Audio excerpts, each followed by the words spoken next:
Okay, going to try and rattle these off. These are five, not quite five questions, they're five answers for Veritas' 5 questions for atheists. I'm an atheist, these are 5 answers. Ta-da! Right, so let's rattle them off then. If you could choose anything to say to God upon death, what would it be and why? Well, let's look at this from a more practical level. What would I actually say to God if I died? I don't think I'd say very much.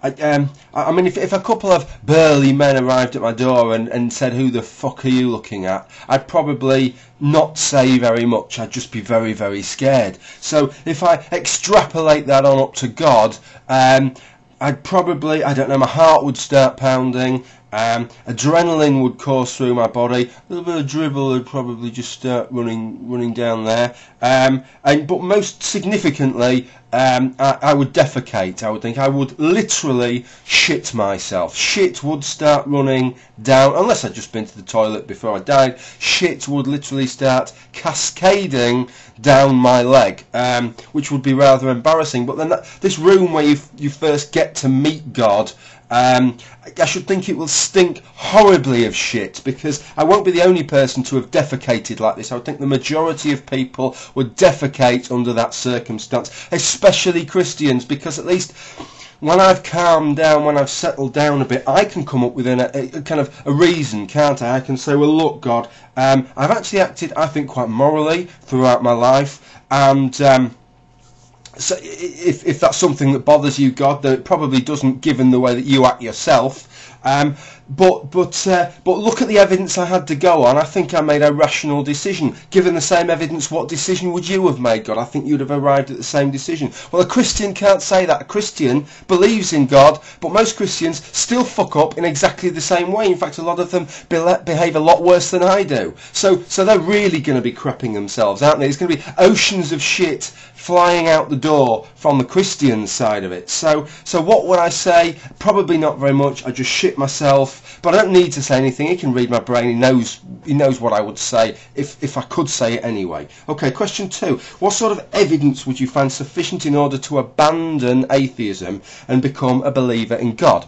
So what kind of evidence would be necessary evidence for the existence of a God in general, or the Abrahamic Yahweh specifically? That's what we're saying. So, you know, evidence, when you're evidencing something, it depends what position you're starting from, doesn't it? If you start from a neutral position, you don't need quite so much evidence. If there already seems to be a great deal of contrary evidence, then you need more. If you said to me, how much evidence do you need, Jim, to show that George W. Bush never existed? Well, quite a lot, really, because there seems to be quite a lot of evidence that he does exist. If what I mean by that is, if you want me to believe that George W. Bush doesn't exist, then there's a lot of things that are going to need to be explained. Answering that one question is going to open up a million more. So, if God did exist, I would expect a lot of things to be different already, okay? That wouldn't necessarily guarantee his existence, but things would just look very, very different to how they do look. So those things would need to be explained, and in a context of that, I'd expect something rather great. I'm setting the bar rather high. The same as I would if you said to me that George W. Bush had never existed, okay? That it had all been a fabrication. So this is the one I always say with God. If he wants to show us, and I keep saying this in the hope that he listens, and he actually does it, okay, because it's nothing to him, it's not a big ask. Take the earth, kind of stop it going around the sun, put a kind of protective shield around it, pass it through the middle of the sun, okay, it needs to be a darkened shield, otherwise we're all going to fry, aren't we? There's obviously going to be a heat shield, but a bit of the, you know, the sort of visible light as well, okay, because some people don't have sunglasses in some parts of the world.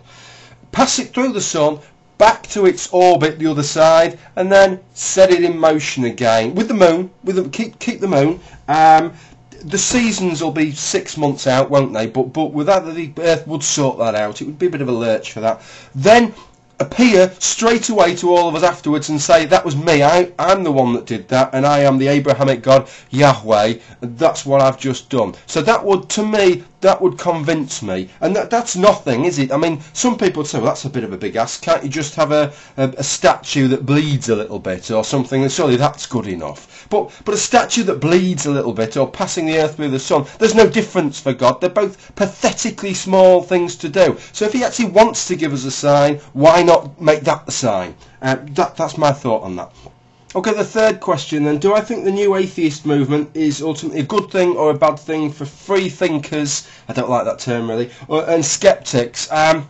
Yes, I think it's a good thing because it's creating some space. Some of these people, when they talk about new atheists, Richard Dawkins isn't a new atheist. I remember as a teenager watching his Royal Institution Christmas lectures or seeing him on Horizon, and he was an atheist then, and he made no bones about it. So they're not new atheists, but there has in the past few years been this kind of push, and there's people actually coming out and saying the kind of things that Christians or Muslims would happily say from the other perspective, and nobody bats an eyelid to. But they're saying the same thing, but from the opposite perspective, and it's a few people, it's taking their breath away. But you can't say that; it might offend somebody if you say that. But it's created a bit of space to actually have a dialogue, and sometimes you need to kind of push that side of the envelope a little bit further than it maybe really needs to be able to create that bubble of space. That's my view on that. Okay, question 4. What sorts of decisions are affected by your atheism? Yeah, right. This is a question that perhaps makes more sense if you're giving it to somebody who's deconverted or lost their faith, you know, because then they can compare and contrast. I can't do that. I've always been an atheist. I told my father when I was 6 years old that I didn't believe in God. So I've nothing to compare it to. I suspect, and this is to my detriment, that if I was a Christian, this is what we're talking about, Christianity versus atheism, isn't it, Veritas? If I was a Christian, I wouldn't be very much different. I would do things pretty much the same. But I don't like to think that. I'd like to think that if I was a Christian, I'd take it all rather more seriously. If I thought the next 50 or 60 or 70 years was going to affect my fate, then for an infinite number of years in the future, well, it doesn't make any sense not to devote your life to charity, not to become a monk, not to spend your entire time praising and worshipping God, telling him how big and great he is, and trying to achieve salvation. Why risk it? Why risk it for 60 or 70 years? How short-termist, how stupid, how myopic, how short-sighted must one be to spend the whole time sinning and fucking about if you honestly believe that an infinite period of hell is something that you're risking, that you're jeopardising an infinite period of time for this short-term gain? It doesn't make any sense.